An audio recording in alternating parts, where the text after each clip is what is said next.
Now, late at night, you've got a couple options, right? You can watch some Netflix and waste some time, or you can play some freaking poker, okay? And, for me, I've been playing for so long, and typically I play like 3 or 4 times a week.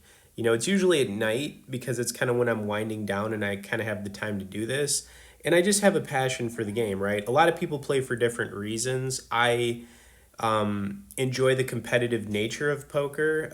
It also helps your analytical skills in certain situations. And we've got some interesting stuff to go over in this one. Now, this is going to be a $500 session I'm going to be breaking down. Of course, as we're getting more into this, if you guys, want to talk to me or some other high level members, we have a really cool community in the pinned comment you guys could check out. Also, if you guys could tap the like, and let's get right into this, man. So I was very aggressive in this one, probably too aggressive. But check this out, man. So like we hit bottom pair here. We've got an ace four suited. Nothing really to go with this. No runner cards for flushes. I mean, just a pair of fours. But we did hit the four on the turn, right?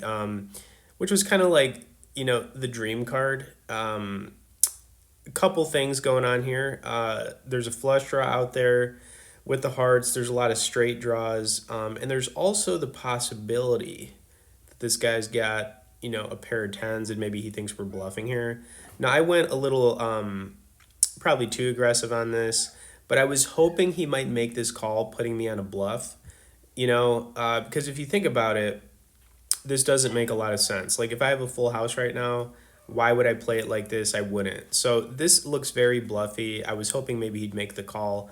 River card would have been a heart. So I don't know if that would have been bad for us if he made the call or not because he folded it. But, very aggressive play.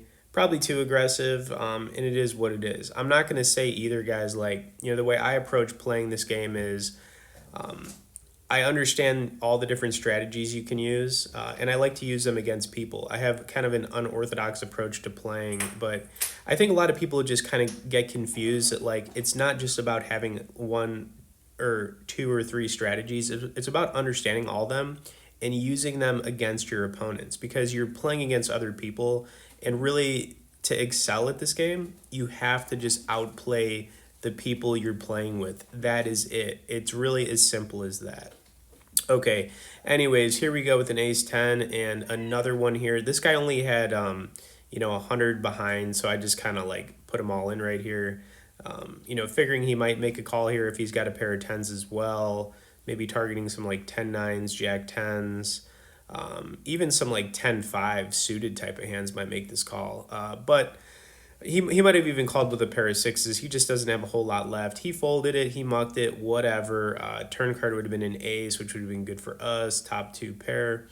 But on to the next one. All right, so for the most part here, playing very aggressive to start, which is kind of how I like to play. But I'm always mixing it up, right? Really what I do is I adjust to the table, and you kind of figure out how people are playing after you've been sitting down for a good like 20 or 30 minutes typically. But I'm pretty confident in my game now that I could just kind of hop in and, mix things up pretty quick. All right, here we have an 8-9 suited. I was going to make the call here until this guy came over the top, player 3. So I just had to let this one go. Let's see if player 1 makes the call. He better make the call because I really did want to play that 8-9 suited. All right, player 1 did make the call. Ace 2 versus 8, king, queen. Wow. Okay, well, now I'm glad we folded that 8-9 because we would have lost. Player 1 had a flush draw to go with that as well. That was just kind of a weird hand. I'm surprised he made that loose call, but he didn't work out for him, and I'm sure he regrets the way he played that one. All right, so we had a queen 9 suited. Mixed it up right here from an early position raiser, player 6. Not typically your standard play, but I do like this. I do like doing this. Plus he did like a min raise, and I hate it when people do that. He is going to make the call. Flop, not exactly amazing for us, but we do have top pair here. We're not blocking the flush draw. This guy could easily have, a club. Turn card's a 3. I'm feeling pretty good. We're good here, so I put out, a pot size Of course, the river was an ace. I had to check it over because that was not a good card for us, but our hand held up. Even though that was not a good river card, I was kind of surprised. I thought that guy might have been repping some kind of ace, especially when he called a raise. A lot of like ace king, ace jack, ace queen type of hands, but he didn't have it. Good for us, and we progress. Okay, so I hope you guys are enjoying what you're seeing so far here. Any questions, comments, things like that, feel free to message me below. But yeah, things are going pretty good to start here, but definitely mixing things up and being pretty aggressive for sure.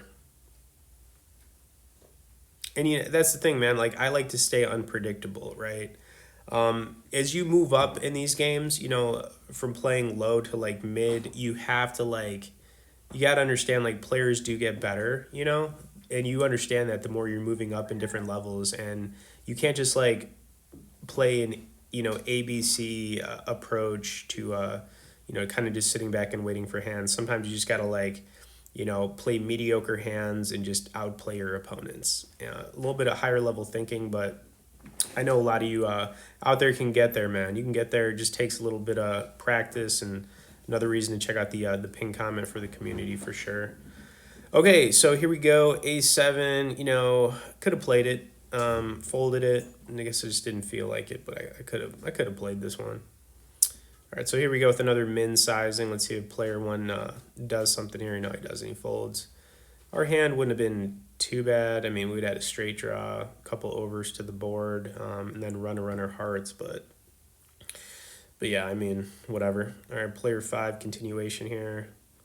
Pretty sure the next couple hands we might have folded here, but continue sticking around because it is going to get better. We're going to have a kind of an all-in spot coming up here pretty soon, I think, or close to it at least.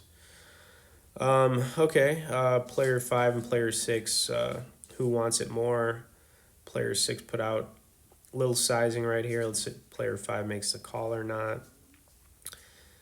He does. All right, river card is a queen. The hearts got there, but we would have been blocking the hearts, so it's probably not good.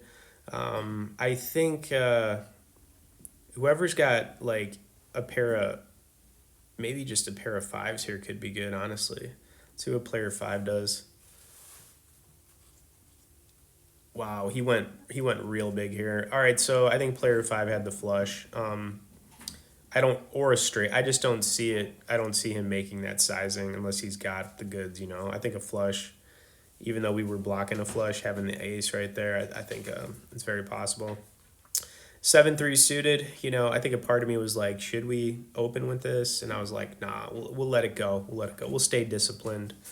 We'll definitely stay disciplined and just let it go. Let it go, even though for whatever reason I was like ready to play that one, but we didn't. It's all good. All right, definitely glad I didn't play it when you see a flop like this.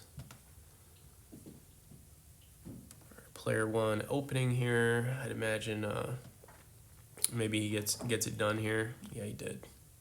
I don't think anybody wanted any piece of that one. All good. Pocket aces, guys. Oh yeah, in the big blind. Let's see if we can make something happen here. Let's see if we can make something happen. All right. This is a very like tricky hand to have in the big blind too. A lot of opponents aren't going to put you on this. So I'm going to open it here to 45, which I think is reasonable. It wasn't like too big. But sadly, nothing, guys. Nothing. Oh, man. I was like, really? I was really hoping we were going to get called there, but we didn't. What are you going to do? All right, so we're at Jack Queen. Now, this hand kind of made us, I guess, for this one. So just kind of like bear with me here as I go over this. But Jack Queen offsuit, it's not like a super strong hand. We're in the small blind, though, so we're going to make a call. You could also argue putting a raise. If player two, the button, raises here, you could argue raising him. You could go either way. It depends, and it really just depends on like your feel for the opponent at the table.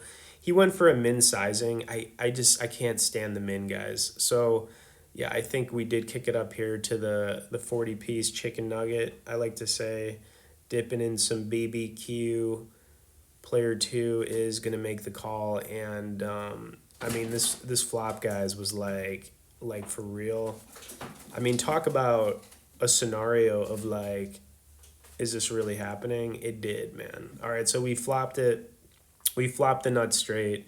We're also blocking the flush draw. We have the queen of clubs, so feeling pretty good about this. I went for a continuation of 41.